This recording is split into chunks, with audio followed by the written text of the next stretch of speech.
하나님의 말씀 민수기 33장 8절 말씀입니다. 시작.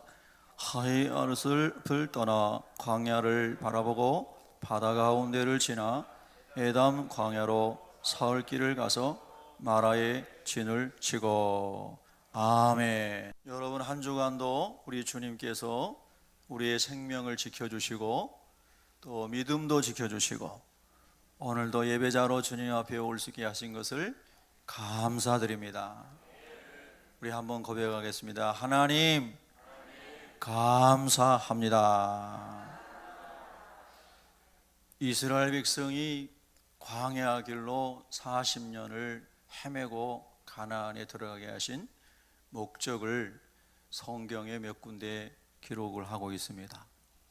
요약하여 정리하면 그들로 겸손하게 하고 하나님의 명령과 규례를 순종하는 것을 배우게 하고, 그리고 어려운 일 만났을 때마다 하나님을 찾아 기도하게 하고, 그리고 광야에서도 하나님을 예배하게 하기 위함이었습니다. 사도행전 7장에서 사도 스데반 집사님이 설교를 하시면서 그 광야를 지나갔던 하나님의 백성들을 광야 교회다, 그렇게 호칭했다 했습니다.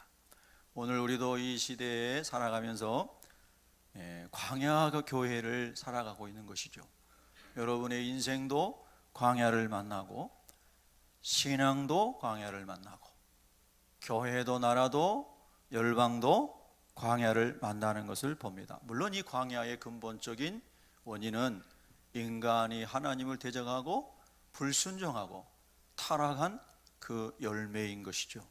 그러나 하나님은 우리를 망하도록 지옥 가도록 그냥 방치하지 않으시고 독생자 예수 그리스도를 보내셔서 주를 믿는 자마다 다 구원을, 다 죄에서 건져주시는 구원을, 영원한 사망과 지옥에서 건져주는 구원을 허락하신 줄로 믿습니다.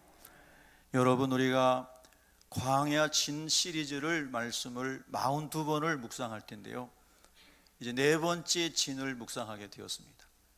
이 광야에서 쳤던 진을 묵상할 때마다 남은 우리 생애 동안에 우리의 가슴 속에 광야의 진을 치는 그런 많은 영적인 진들이 세워지기를 바라고, 어려운 때를 만났을 때마다 다 이 말씀이 생각나서 여러분과 제가 승리하시기를 주의 이름으로 축원합니다.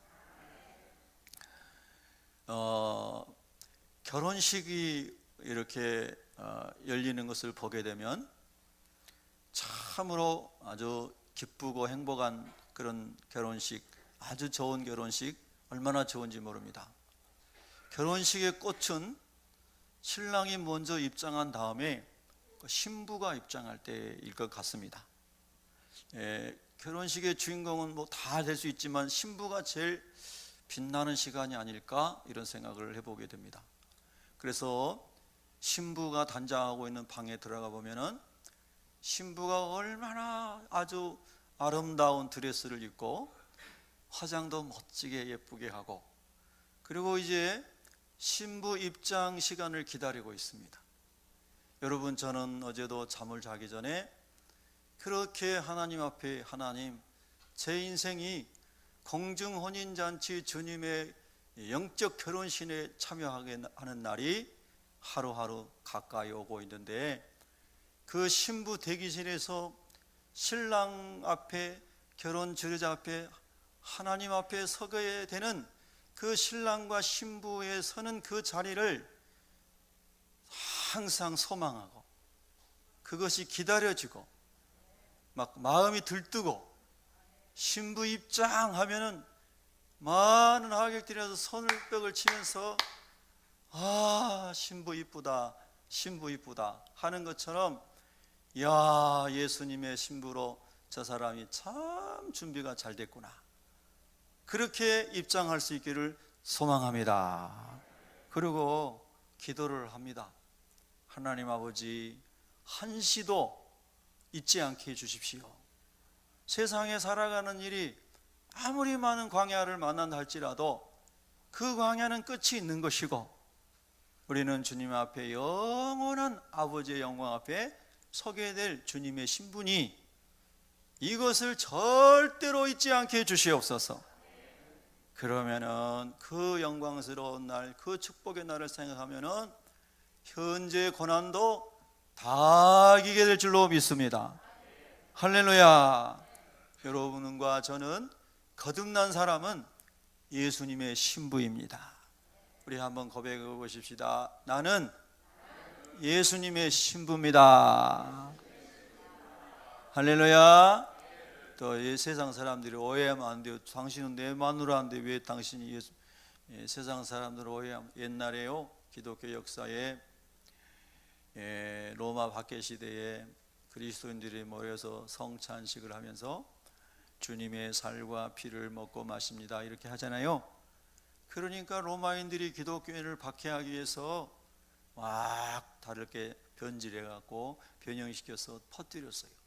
기독교인들은 사람 잡아먹는다. 실제로 있었습니다. 그래서 기독교인들을 또 핍박했어요. 하나님을 모르면 마귀가 얼마나 많은 것을 뒤틀어서 핍박하는지 몰라요. 그러니까 똑같은 예배 자리에 있어도 믿음의 정도가 다 다른데, 내가 믿음이 연약하다라고 생각되는 사람은 그냥 마음을 더 낮추고 하나님 말씀이 깨달아지게 해주시고, 믿음을 주셔서 눈을 열어주시옵소서, 귀를 열어주시옵소서. 그렇게 하나님의 말씀을 듣는 사람은 그 마음밭이 좋은 밭이 되어서 말씀이 잘 심겨지고 싹이 나고 자라고 꽃이 피고 열매를 맺게 될 줄로 믿습니다. 자, 그래서 우리의 남은 생애가 얼마인지는 아무도 몰라요. 아무도 내일 일을 자랑하지 마세요. 곳간에 지금 많이 쌓아놨다고 나는 괜찮아, 절대 그런 교만하지 마세요. 많이 쌓아놨으면 많이 나눠주세요. 할렐루야. 그래서 남은 생애를 살아가면서 겸손과 하나님께 순종함과, 그리고 나와 영혼을 위한 중보와 감사와 찬양과 예배로만 우리의 인생이 쭉 점철됐으면 좋겠습니다. 이거예요. 그래서 광야에 42개의 진을 묵상하는 42주간 동안 이 마음이 우리 영혼에 잘 새겨질 수만 있다면 남은 인생 속에 얼마나 이 말씀이 우리에게 힘이 되겠는가, 이런 생각을 하게 됩니다. 오늘 본문에 비하이롯입니다. 이 하이롯 앞을 떠나 광야를 바라보고 했는데, 이 광야는 우리가 앞서 묵상한 것처럼 수르 광야, 히브리어로 슈르, 벽월이라고 그랬습니다. 그 광야를 바라보고 바다 가운데, 이 바다는 홍해입니다. 레드시. 그 홍해라고 하는 것은 그 바다의 속에 있는 모래라든가 또는 바다 속에 있는 여러 가지 식물들 이런 것들로 해서 물이 빨갛게 보여요. 그래서 홍해예요. 이 홍해는 여러분이 아시는 것처럼 나일강 쪽으로, 이집트 본토 쪽으로 이렇게 있는 홍해가 있고, 그리고 요단강에서 흘러서 사해를 지나서 아라바만으로 이게 쭉 빠지는 오른쪽 홍해가 있어요. 그래서 제가 이렇게 손을 벌리면 이 왼쪽이 애굽 쪽의 홍해라면은 이쪽은 가나안 땅에서 내려온 홍해고, 여기 가운데는 시나이 반도, 시내 사막이라고 우리가 생각하면 되겠습니다. 그래서 이제 수르 광야를 이제 지나서 바다를 지나 그리고 에담으로 가는, 이제 마라로 가는 거예요. 근데 출애굽기에 보면은 이 광야가 수르 광야라고도 여기서 하고 거기서는 에담 광야라고도 얘기해요. 제가 지난번에 말씀드린 것처럼 광야가 이렇게 겹쳐져 있는데, 애굽 쪽에서 볼 때는 주로 수르 광야라고 더 그쪽에 많이 포함되어 있으니까 표현을 하고, 이쪽에서 볼 때는 에담 광야가 더 먼저 시작이 돼요. 가운데는 겹치는 부분이에요. 그래서 성경에 그렇게 수르 광야를 살 길을 갔다고 하고 에담 광야를 살 길로 갔다고 하는 것을 여러분이 이해를 잘 하시면 됩니다. 할렐루야. 성경이 왜 이렇게 틀렸느냐 이렇게 질문하지 말고 하나님 내가 성경 모르는 것을 알게 해주세요 이렇게 기도하세요. 할렐루야. 그러면 하나님이 여러 가지 방법으로 성경 말씀 우리에게 깨닫게 하실 줄로 믿습니다. 저도 이 책을 성경을 보면서 야 이게 성경이 왜 이렇게 광야 이름이 틀리나, 저도 그 광야를 다 가봤거든요.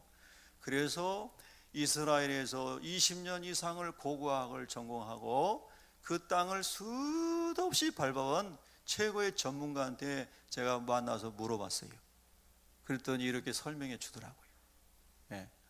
여러분, 자 그래서 광야를 바라보고 홍해 바다를 지나서 갑니다. 오늘 첫 번째 우리가 묵상하고 싶은 것은 믹돌에서 마라까지 오는 중에 어떤 일이 일어났는가 하는 거예요. 자, 이것을 우리가 적용을 먼저 생각해 보죠. 여러분 저를 보세요.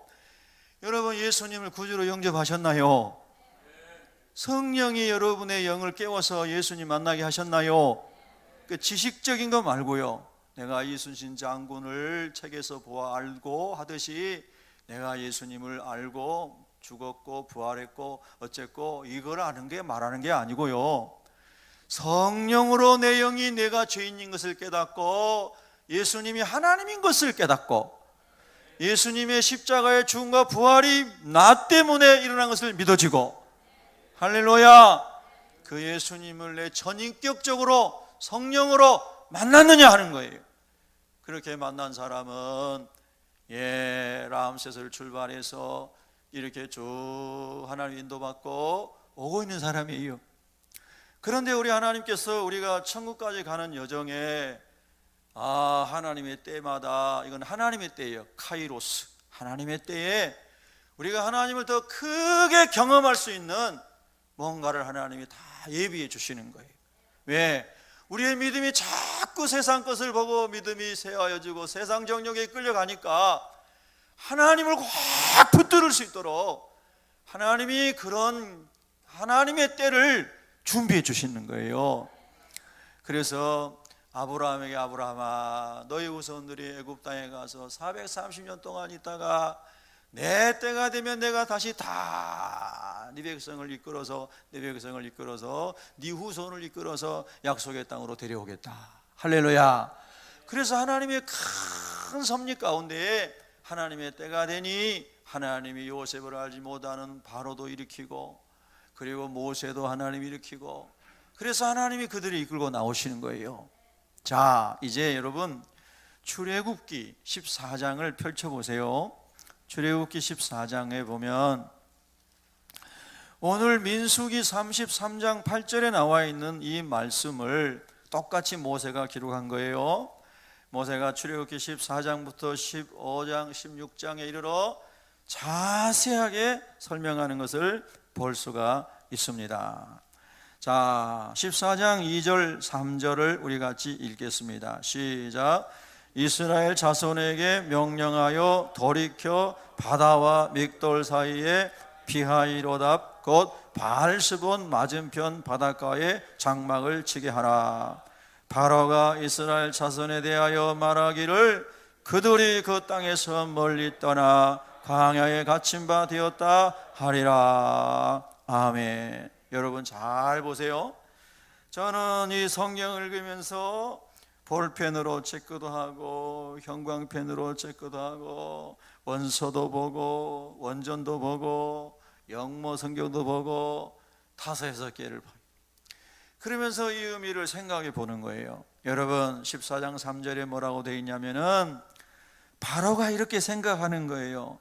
저 히브리인들이 광야에서 갇혔다. 이 말은 너희들은 도가내든 쥐다. 앞에는 홍해가 있고 뒤에는 애굽의 철병거가 쫓아가는데 니네들은 이제 죽었어, 이 얘기예요. 자, 그럼 우리가 이런 성경을 읽을 때에 하나님은 살아계시고 하나님을 사랑하고 하나님의 뜻대로 살아가려고 하는 사람들에게는 모든 것이 합력하여 선이 되게 하시는 분이 하나님이시잖아요. 믿으시면 아멘.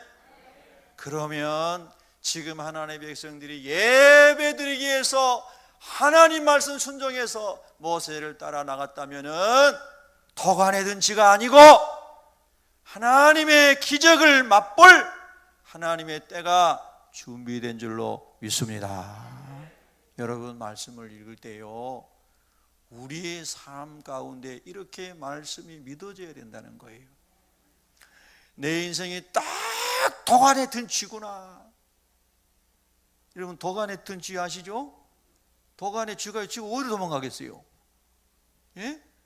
그런데 우리 하나님이 하시는 놀라운 일을 보세요.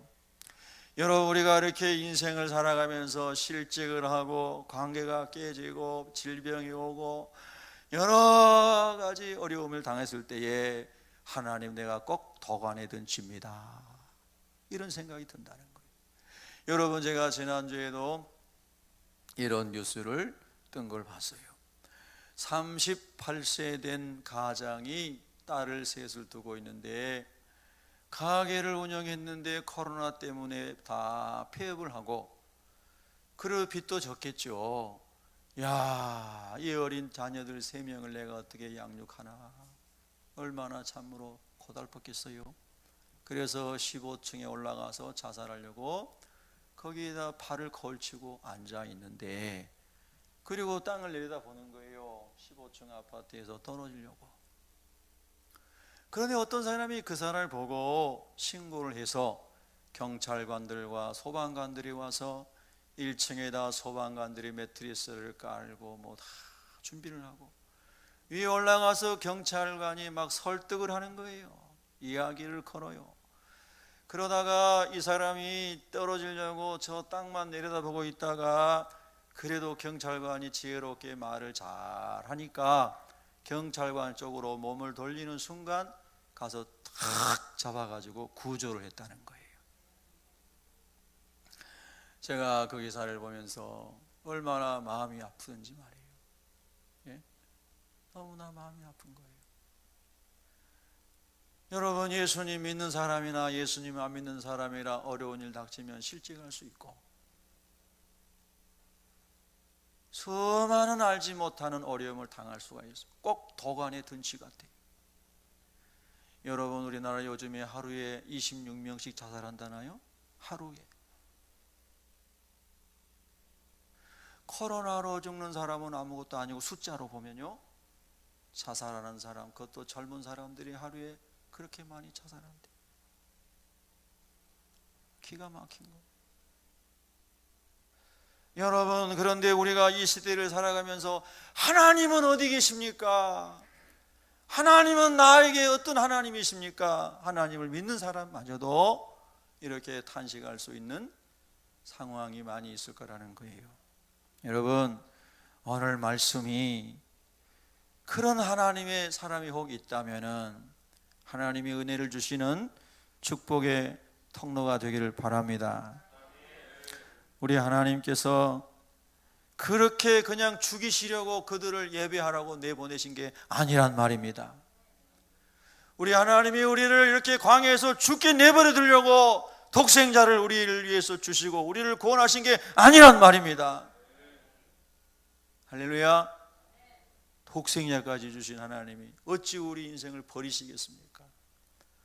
우리가 하나님을 신뢰하고 하나님의 규례를 지키고 하나님께 순종하고 나가기만 하면 하나님은 어떤 상황 속에서도 돌파구를 주시는 겁니다. 그 믿어져야 오늘도 저와 여러분이 성전을 떠날 때에 영혼의 기쁨을 가지고 떠날 수가 있어요. 여러분, 이렇게 어려운 일이 닥치니까 이스라엘 백성들은 이렇게 말합니다. 오늘 출애굽기 14장 11절과 12절을 우리가 한번 읽어보겠습니다. 11절과 12절 시작.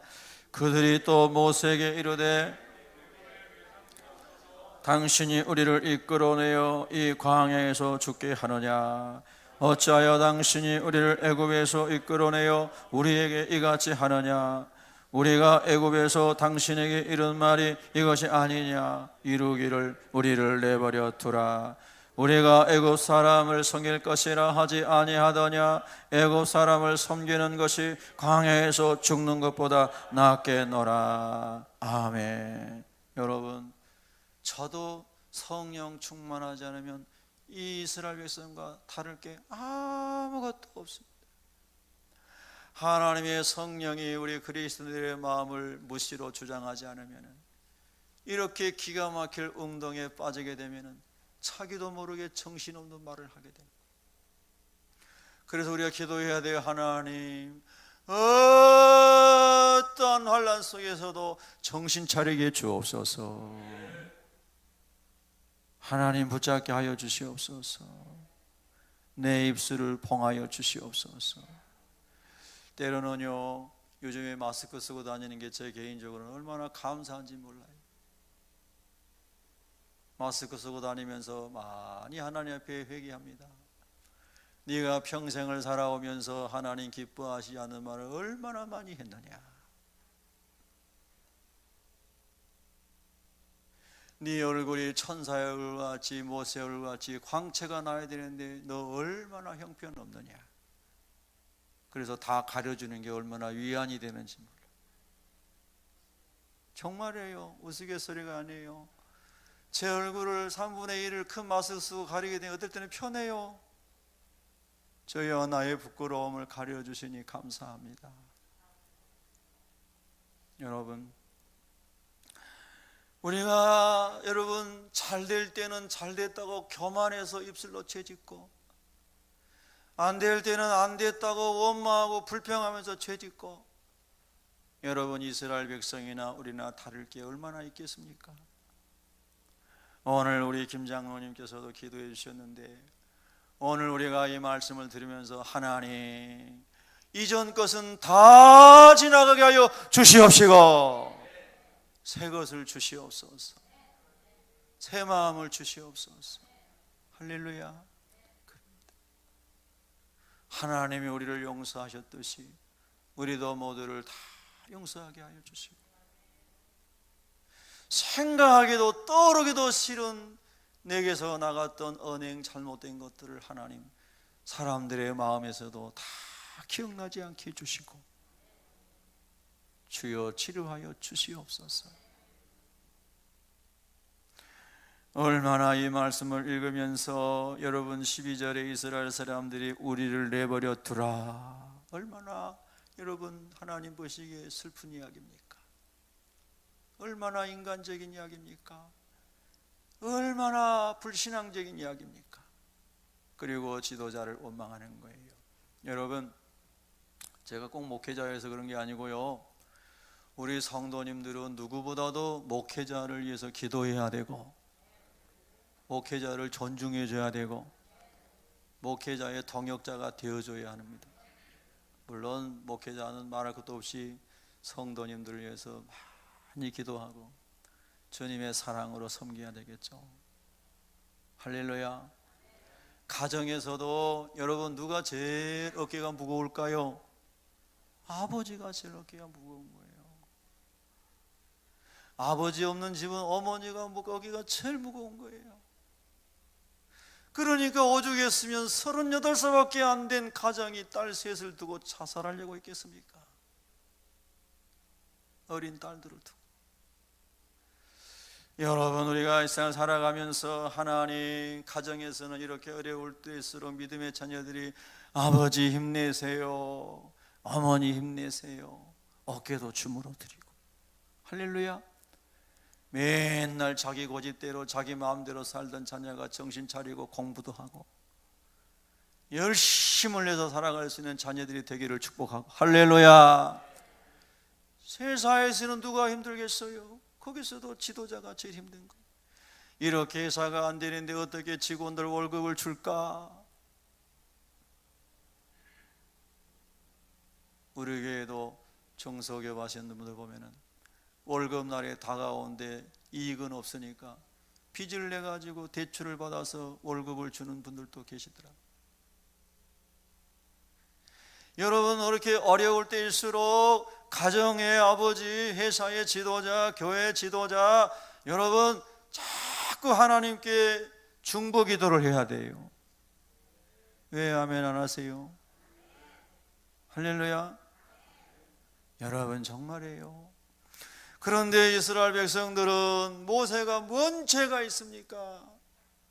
자기들이 건져달라고 날마다 부르짖고 하나님이 물에서 건져낸 모세 40년을 지도자 훈련시켜서 자기들 데리고 나오는 심부름꾼을 시켰지 않습니까? 그런데 왜 모세를 원망합니까? 모세가 뭔 잘못이 있어요? 여러분, 정말로 안타깝습니다. 그래야 하나님이 공의를 보시면 즉결 심판을 해야 되는데 하나님이 아브라함에게 약속하신 언약이 있어요.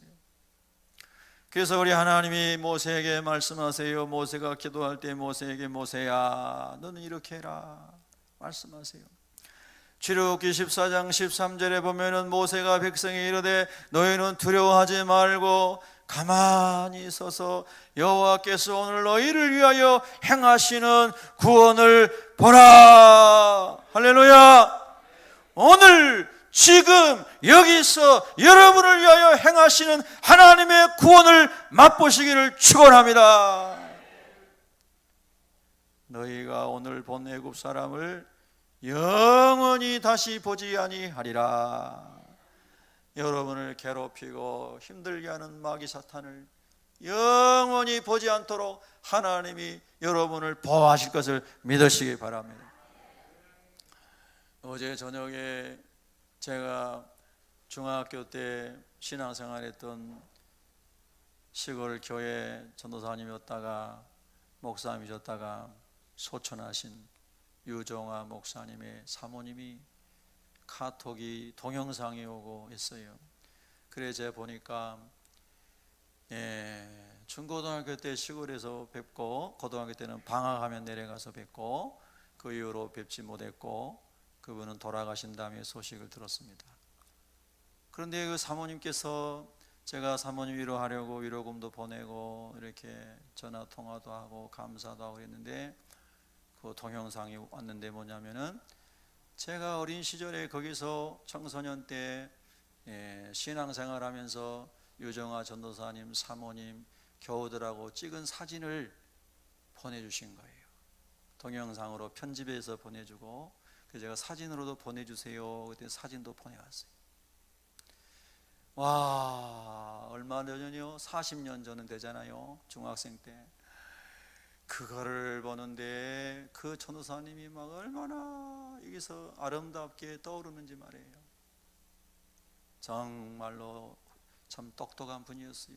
카투샤를 나오셨는데 영어 통역도 그 당시도 자유자재를 하는데 그 깡촌에 섬에 와가지고 정말 무식한 사람들 데리고 목회를 하는데 얼마나 힘들지 몰라요. 그런데 그 중에 꼭 마귀 짓을 하는 마귀에게 이용당하는 K 집사가 있었어요. 그런데 신기하게도 웃지 마라. 여러분도 다 K 집사요. 왜 웃어? 그런데 그 집사님이 그 단체 사진 정교인들 찍은 단체 사진에 서 있는데 진짜 사진에 수십 년 만에 봤는데 여전히 마귀 얼굴이더라. 딱 뒤에서 단체 사진 찍는데 뒤에 쩍비대가 딱 서 있는데 딱 마귀 사진이요. 정말 제가 깜짝 놀랐어요. 그런데 그분이 그때 그렇게 교우들 간에 싸우고 전도사님 핍박하고 그래가지고 그 우리 유정아 전도사님이 한 번은 각서를 써가지고 K 집사님 여기다가 사인하세요. 집사님이 앞으로 이거를 잘 지키면 내가 이 교회에서 계속 목회를 하고 안 그러면 내가 이 교회를 떠나겠습니다. 그리고 각서를 받은 거예요. 워낙 헌신적으로 하니까 모든 성도들이 전도사님 우리 교회 떠나면 안 돼요. 떠나면 안 돼요. 그런데 이 사람 때문에 그래서 각서를 썼어요. 그래가지고 예배 시간에 서로 합의하여 공포를 했어요. 자, 그 사람이 변화됐을까요? 변화 안 됐을까요? 예? 변화 안 됐다고 사진에 나왔다고 그랬잖아요. 예. 변화된 사람도 있는데 변화 안 되는 사람도 있어요. 그럼 변화되는 사람은 어떤 사람인가?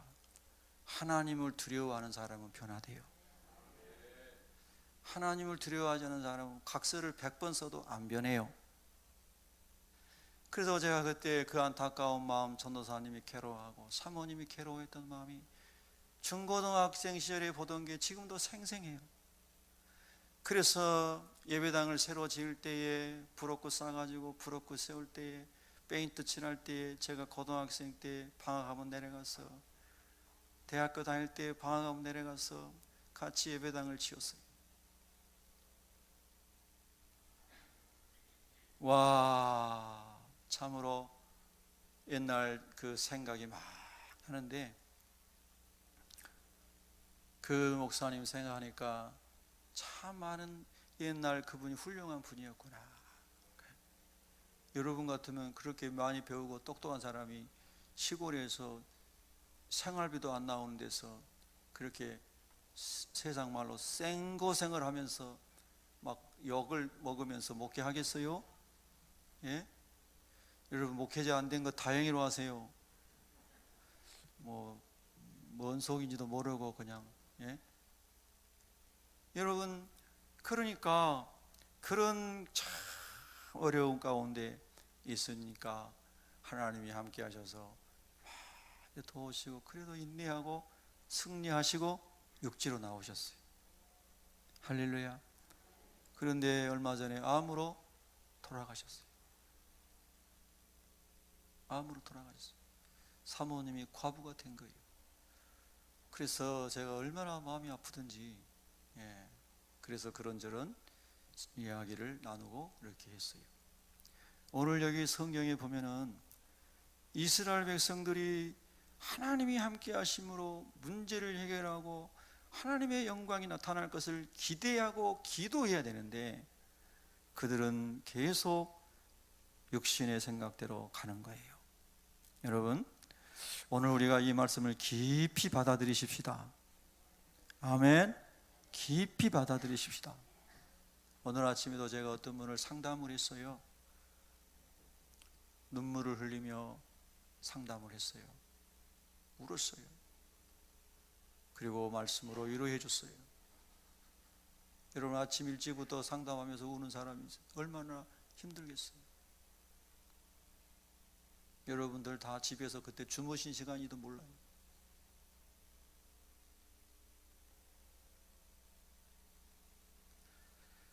하나님께서 말씀하시는 거예요. 하나님이 너희를 위해서 계획한 것이 있으니 너희는 제발 가만히 믿음으로 기다려라. 할렐루야. 여러분 저에게 이런 은혜가 많이 임하도록 여러분 기도해 주시기를 바랍니다. 그래서 우리 하나님께서 준비하시고 홍해를 가르시고 이스라엘 사람들이 그 도간에 든 지혜 같은 이스라엘 사람들이 뒤에는 앞에 가던 불기둥이 뒤로 와서 애굽과 이스라엘 백성 사이를 쫙 가로막고 더 이상 추격을 못하도록 막아버리고, 할렐루야. 앞에는 길을 열어서 홍해가 쫙 갈라져 양쪽에 동서로 벽이 되게 물벽이 되게 하고 바다 저 깊은 곳이 마른 땅이 되게 하신, 할렐루야. 여러분 아시니 성경에 보니까 밤새도록 하나님이 동풍을 일으켜 홍해를 말리시는 거예요. 할렐루야. 여러분 오늘 우리에게 하나님이 이 일을 하실 수 있음을 믿으셔야 되는 거예요. 기도하는 사람에게, 순종하는 사람에게, 하나님을 사랑하는 사람에게 하나님이 일하시는 분이심을 믿어야 하는 거예요. 할렐루야. 그래서 마른 땅으로 건너갔어요. 그리고 애굽 사람들은 14장 28절에 보면은 하나도 남지 아니하고 전부 죽었어요. 그들도 살 기회는 수도 없이 하나님 주셨어요. 그런데 목이 고다 교만하여 결국은 죽은 거예요. 여러분 우리도 하나님이 언제나 살 길을 주셔요. 그런데 목이 고다 회개하지 않고 주께로 돌아오지 않으면 그 영혼이 죽을 수밖에 없어요. 그리고 나서 15장에 가면, 출애굽기 15장에 가면은 여러분 2절 3절, 출애굽기 15장 2절 3절을 한번 읽겠습니다. 시작. 여호와는 나의 힘이요 노래심이요 나의 구원이시로다. 그는 나의 하나님이시니 내가 그를 찬송할 것이요 내 아버지 하나님이시니 내가 그를 높이리로다. 여호와는 용사시니 여호와는 그의 이름이시로다. 아멘. 여러분이 거듭난 이후에 이 살아계신 하나님을 경험한 적이 있다면 아마 꼭 이렇게 하나님을 노래했을 것입니다. 아직 그런 경험이 없다면 주님께 작정하고 기도하고 금식하고 기도하고, 그래서 그 하나님을 꼭 경험하시기를 주의 이름으로 축원합니다.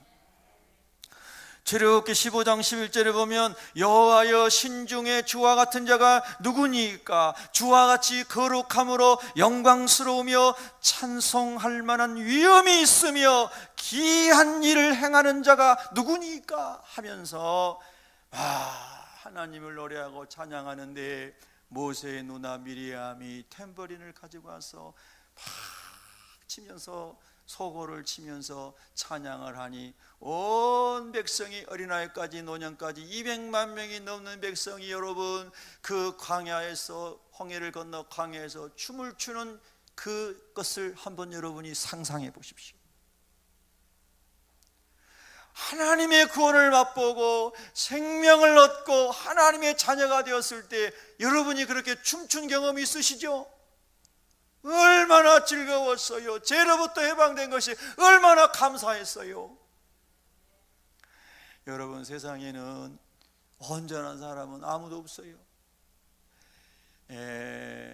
제가 갑자기 이름이 생각이 안 나는데요, 미국의 유명한 영화 배우 중에 쇼생크 탈출이라고 하는 영화에 나오는 흑인 배우가 있어요. 여기 올라오기 전에는 이름이 생각나는데 지금은 생각이 안 납니다. 예? 모건 프리먼. 고마워요, 박길사님. 역시 젊으니까 낫네. 예. 모건 프리먼이 쇼생크 탈출에서 보면은 연기를 잘하더라고요. 영화관에서 본 건 아니고 옛날에 명절 때 TV 틀면 나오잖아요. 그래서 제가 쇼생크 탈출을 한 3-4번은 본 것 같습니다.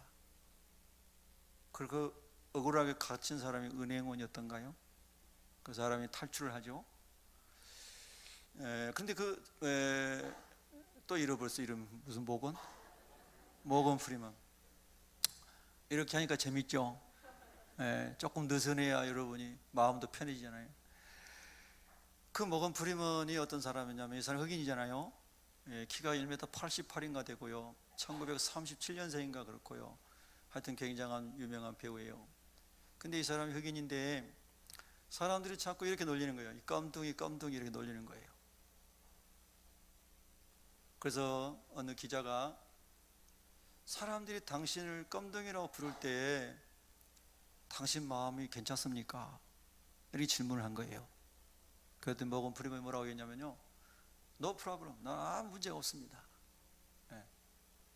왜 그렇습니까? 그랬더니 그것은 그 사람의 생각일 뿐이지, 굉장히 중요한 겁니다. 그건 그 사람의 마음에서 나를 껌둥이라고 부를 뿐이지, 나를 비하하고 조롱할 뿐이지, 나는 존귀한 사람이라는 거잖아요. 그렇죠? 저는 그걸 보면서 이야, 이 사람 사진 한 장 걸어두고 싶다, 이런 생각이 들었어요. 사실 우리가 인생을 복음으로 이해하고 우리의 삶을 복음으로 이해하게 되면은 어떠한 외부의 공격도 그리스도의 보혈로 막을 수 있고, 할렐루야, 주님의 영광의 옷으로 주님이 우리를 지켜주신다는 거죠. 여러분, 우리 그렇게 되기를 축복합니다. 다시 오늘 이 시간에 예수님의 보혈로 우리 코팅하십시다. 할렐루야. 네, 우리의 혈관과 세포와 뼈 마디마디까지 주의 보혈로 채우십시다. 아멘. 그렇습니다. 그럴 때에 우리 하나님께서 홍해를 다 건넌 그 즐거움 속에, 춤추고 노래하는 속에 천국까지 갈 수 있도록 우리를 인도하실 줄로 믿습니다.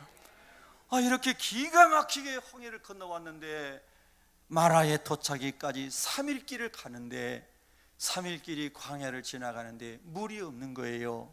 여러분, 오늘 아침에 여러분이 일어나셔서 첫 번째 사용한 언어가 무엇인지요? 어떤 사람은 일어나자마자 아이고 허리 아파 죽겠네 이렇게 일어나야 돼요.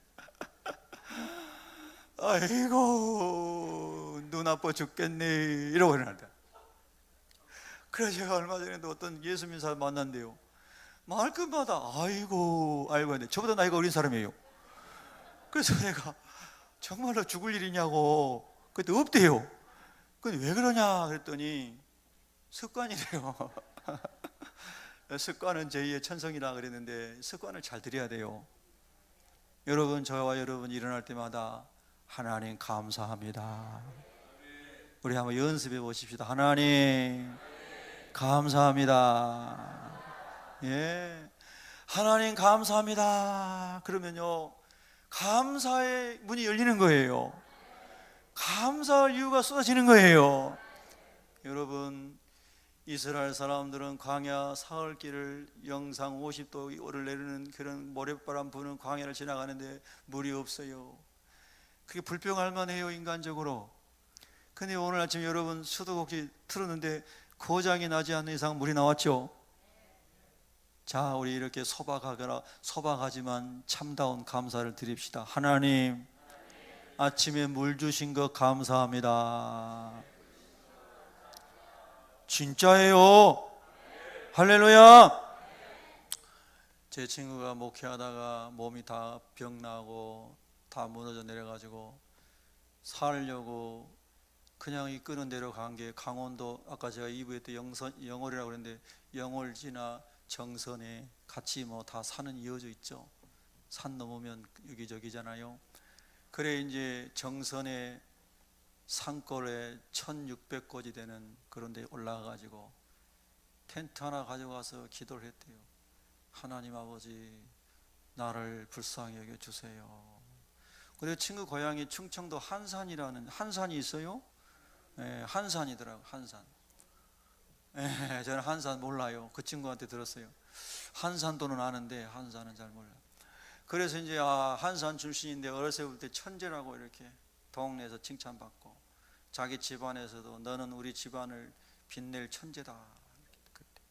너는 판사되라. 옛날 다 판사되라고 그랬잖아요. 아이고, 뭔 그런 판사를 하려고 그래. 그 판사를. 그래서 이제 했는데 하나님 부르심 받고 목회자 돼서 서울에서 이제 목회를 하는데 다 영혼신이 무너진 거죠, 이제.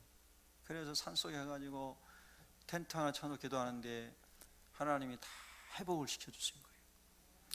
그래서 이제 지금도 서울 성북구에서 목회하는데 주말마다 이제 예배 마치면은 정선의 산골로 가는 거예요. 가가지고 거기서 기도를 하는 거예요.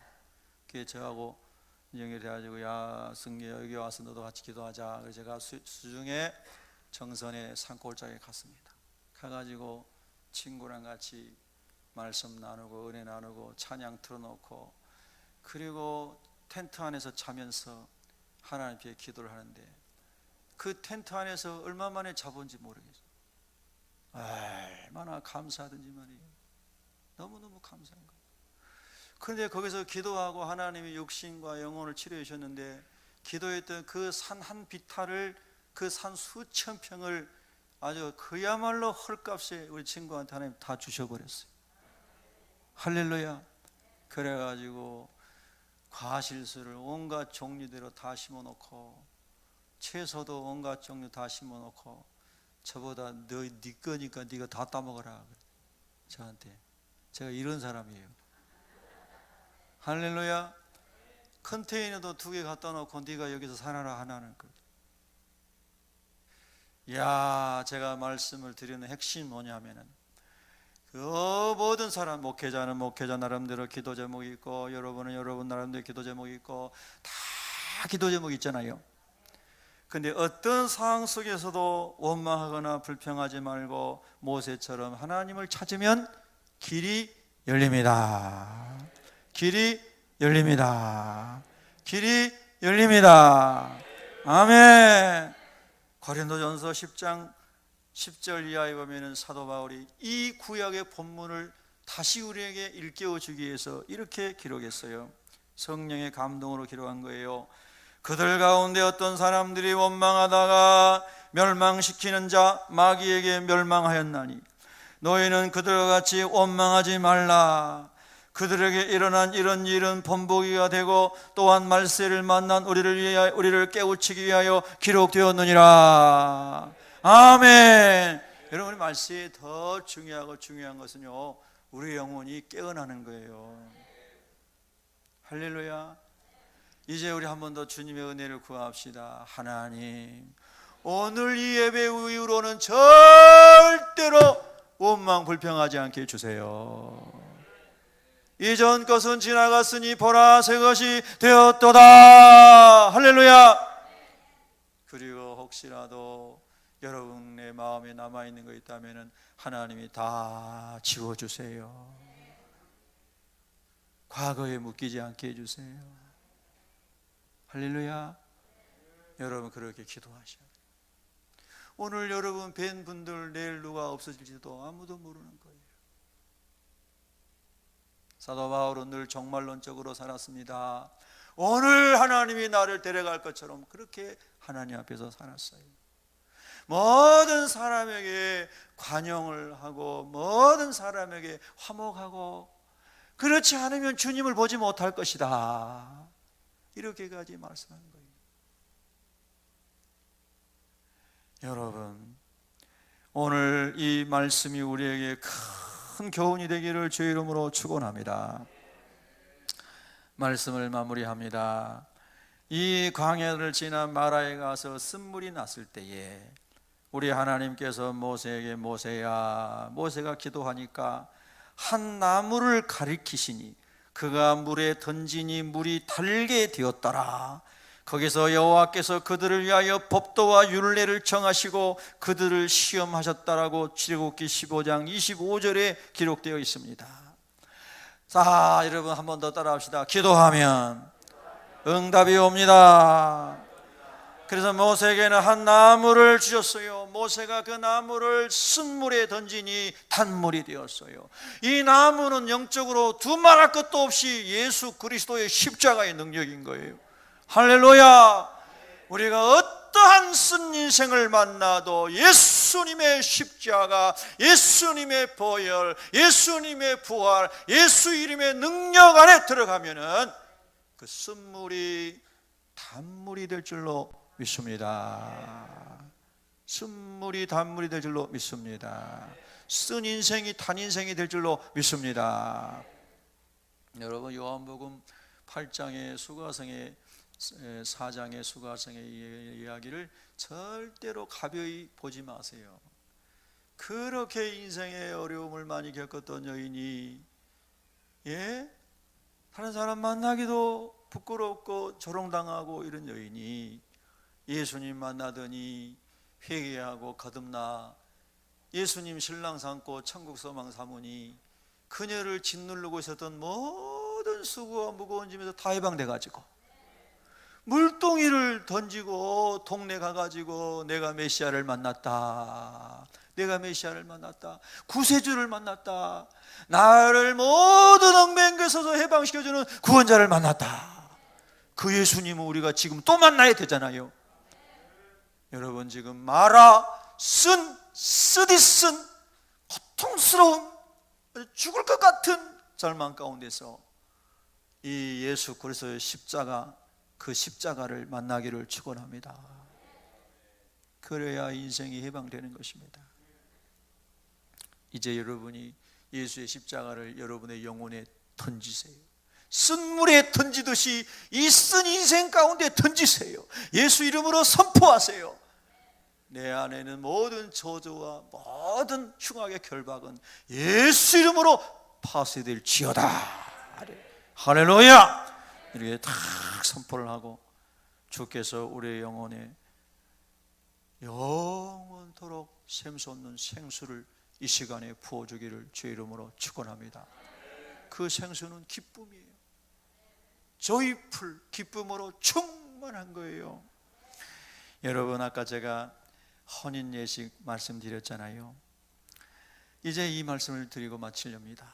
요한계시록 7장 17절에 보면은 이는 보좌 가운데 계신 어린 양이 우리 예수 그리스도께서 그들의 목자가 되사 생명수 샘으로 인도하시고 하나님께서 그들의 눈에서 모든 눈물을 씻어 주실 것임이라. 아멘. 여러분과 저의 인생살이에서 만나는 모든 눈물을 완벽하게 씻어 주실 분은 예수님 뿐인 것입니다. 그래서 오늘 또 예수님을 붙잡아야 되는 거예요. 예수님 붙잡아야 돼요. 요한계시록 21장 4절에 모든 눈물을 그 눈에서 닦아 주시니 다시는 사망이 없고 애통하는 것이나 곡하는 것이나 아픈 것이 다시 있지 아니하리니 처음 것들이 다 지나갔습니다. 아멘. 우리가 하나님의 나라에 가면은 그렇게 영화롭게 주님과 함께 왕노릇하며 살 것입니다. 그러나 땅에서 광야 교회를 지나가는 동안에 예수의 십자가가 내 영혼에 날마다 세워져서 저와 여러분이 이렇게 살아가기를 주의 이름으로 축원합니다. 어떤 점에서 지금 인생의 마라를 만나신 분들은 이 예수님을 지금 다시 만나게 되면 여러분이 주변에서 직장에서 마라의 쓴물을 마시고 있는 사람들을 만날 때에 복음을 전할 수 있는 좋은 간증이 되리라고 저는 믿습니다. 여러분, 주의 은혜가 함께 하시기를 축원합니다. 주님과 함께하면 마라도 건너가게 됩니다. 기도하겠습니다.